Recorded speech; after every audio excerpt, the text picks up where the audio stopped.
Alright, this is Chapter 3, Key Issue 4, Why Do People Migrate Within a Country? And the learning goal is to explain why people migrate within a country. Two concepts we're focusing on are interregional, which is the migration between regions, specifically looking at the United States, Russia, Brazil, Indonesia, in the continent of Europe, and India. And then the second concept is intraregional, which is migration within a region. So specifically the concepts of urbanization, counter-urbanization, also known as ex-urbanization, and suburbanization. So looking at the history of the United States, as people were moving westward, we see the center of the U.S. population moving westward. So you can see in 1790, this was the center of the population. And then as people moved westward, you can see it moved westward, and we'll look specifically at the early settlement of the interior and the Great Plains, reasons for that movement. One was improvement in transportation. So there were boats that were moving through the Great Lakes, through the Erie Canal, and so that moved people westward. You have this lure of cheap or even free land called homesteads west of the Mississippi River. You can see the Mississippi River, so that moved the population center west. The gold rush that happened in California, gold was discovered in 1848, and then you had the 49ers move to California to get gold and get rich. Advancement in farming technology, especially in the Midwest where you had very, very dry land. These advancements allowed people to cultivate the dry land and grow crops. And definitely the expansion of railroads connected these settlers who were living in these homesteads and places further west, helped them connect to their cities that they left in the east. So all of these helped to draw people westward, and you see this movement, this population center movement westward. Then during the recent growth in the United States, beginning in the 1920s, but then later in the later 1900s, you see the movement of population center go further south. The reasons for their southward movement of that center of the population in the United States, you can see starting here, 1900s, you start to see it kind of go south as people move south. So these are some of the reasons why people were moving south. There were wells, pumps, aqueducts, all this forms of water, and mosquito control and AC. So definitely there's a lot of mosquitoes and malaria in the south. So once they got a control of the mosquitoes and people weren't getting sick, getting air conditioning, AC, definitely encouraged people moving south. It was very uncomfortable otherwise. And then just having adequate access to water as through wells and pumps in your wells and aqueducts, that would be ability to move that water to different places. The warm climate in the south definitely encouraged that southward movement, along with that mosquito control and wells. People wanted to move south. It was a lot more comfortable than the cold, chilly northeast. There's a lot of jobs lost in the northeast, these industrial jobs and factories. So the northeast, especially around Pennsylvania, this region is called the Rust Belt. So as these jobs are being lost, especially in the later 1900s, people moved south to the Sun Belt. So there is this increase of service jobs in the south, including jobs in biotechnology, communications, but you can also think about in Florida we have a lot of hospitality and hospitality and like tourism types jobs, which would be for service. So we see this population center start to go south during the latter part of the 1900s. So this is all movement within the United States. And then you can see some maps. 1995, you see a lot of movement, these migration streams from the different regions. So definitely a lot of people moving from the northeast. You have this very large migration stream to the south. Not as many people moving back up to the northeast. So a lot of people moved south. You can see from the Midwest, more people were moving south than were moving back to the Midwest. And then even from the west, you see more people are moving to the south and fewer people moving to the west. And then you can see the other smaller migration between the other regions. But a lot of people were moving toward the south because of these new jobs there, the AC made it a lot more comfortable, and so forth. And then a little bit later, 2007, so basically at the publishing of the book, you see that there's fairly equal movement between regions at this point. During the late 1800s and through the World Wars, in World War I, World War II, you see some African American migration trends. So African Americans moved north from the south. You see a lot of movement out of the south as they were enslaved during and before the Civil War, and then post-Civil War during their Reconstruction era, they moved to the northeast, specifically to the cities, to the Midwest. Again, big cities, Chicago, Detroit, we have Cleveland, Philadelphia, New York City, Boston. And they also moved out west, again, to the large cities. So as people were men were fighting in World War I and World War II, there was a shortage of people working in factories. And so African Americans filled in those gaps, as did women too.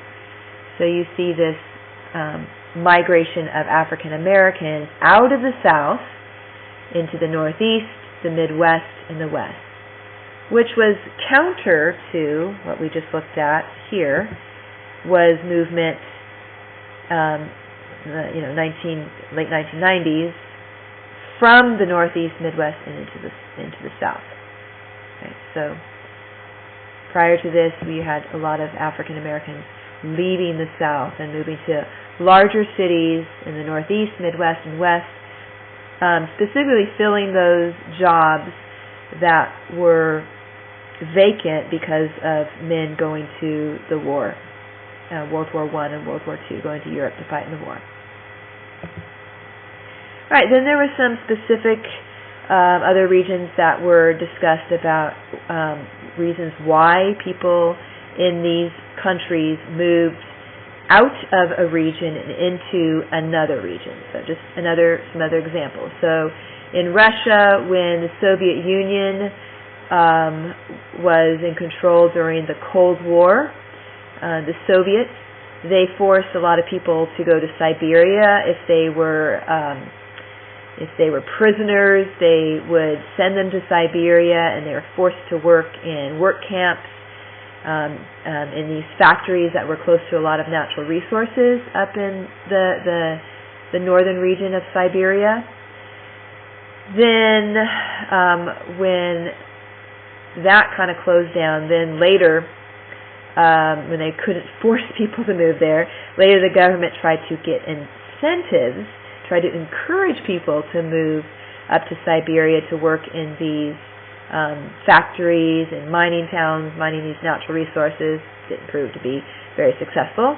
And then they tried another route, is to get young adult volunteers, kind of like what we have in the United States, like the Peace Corps, try to get them to encourage them to move up and do the work there, maybe during their school vacation.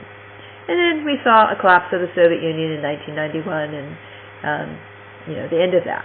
But you can see how the government was either forcing or encouraging people to move to areas that had a lot of natural resources so that they could mine those resources and get access to those resources. Make their country lots of money.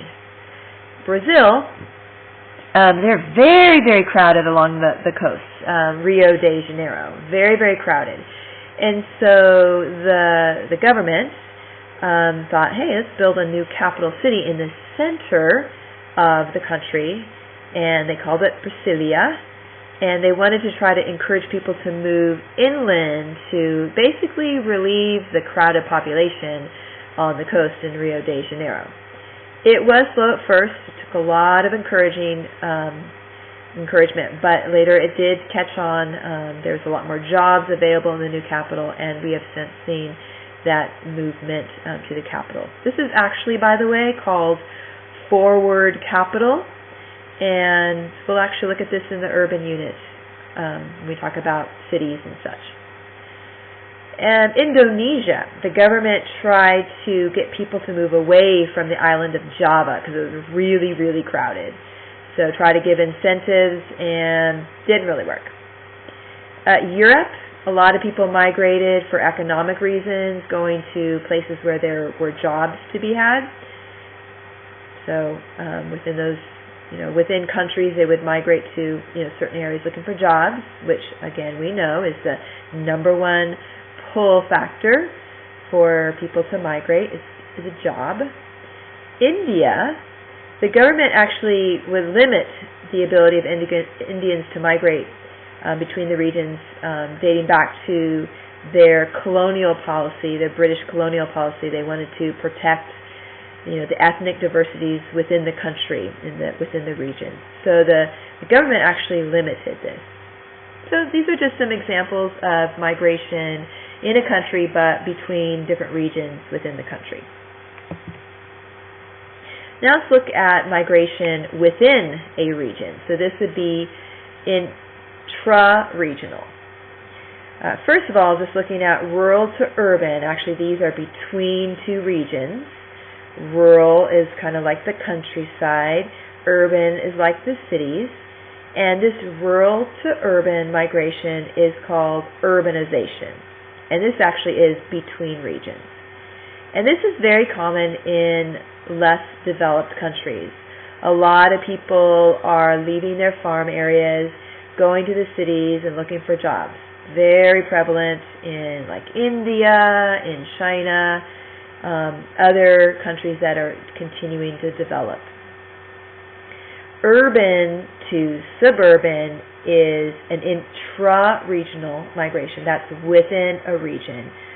Urban is like the inner city, and suburban is just on the outskirts of that inner city. It's usually where we have like neighborhoods. Like Lake Nona is suburban, whereas downtown Orlando would be urban. So you see this suburbanization moving away from the crowded inner city and moving out to the suburbs, mostly in MDCs in more developed countries like the United States.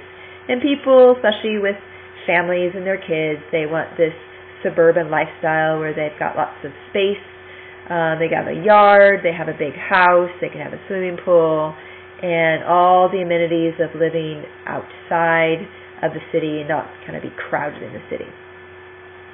Another kind of interregional, which is, we talked about rural to urban, this is actually the opposite of rural to urban. Metropolitan, which is an urban area, to non-metropolitan. That's basically back out to the rural area. So this is the opposite of urbanization. So it's called counter-urbanization. From rural, urban back out to the rural. You can also call this ex-urbanization, as if you're exiting the urban area and going back out more to the countryside. So we see this pretty popular here in the United States and in MDCs as people are leaving the urban cities because it's really crowded, it's very polluted, maybe really noisy. And they move beyond the suburban and out to the rural areas because they want some more space. Maybe they want, horses, or their job allows them to work at home because they can do a lot of their work on the computer. Or they're retired, and so they've been working all their life, and now they would like to retire someplace that's a little bit nicer, a little bit more kind of like a country feeling lifestyle. So just what I explained is this is more like MDCs, more developed countries, this suburbanization and counter-urbanization.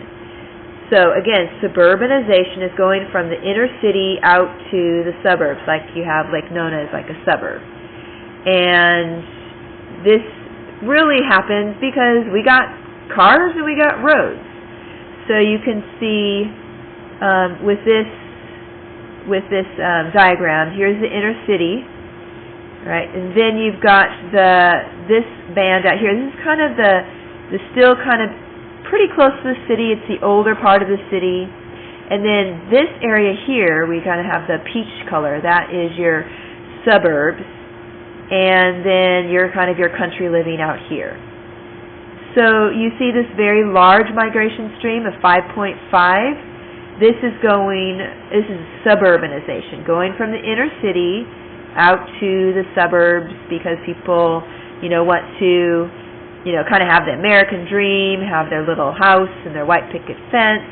You've got cars that allow you to drive into the city to, go to work, and roads. You have freeways, allow you to move out there. A lot more better services out here. You have big malls and such.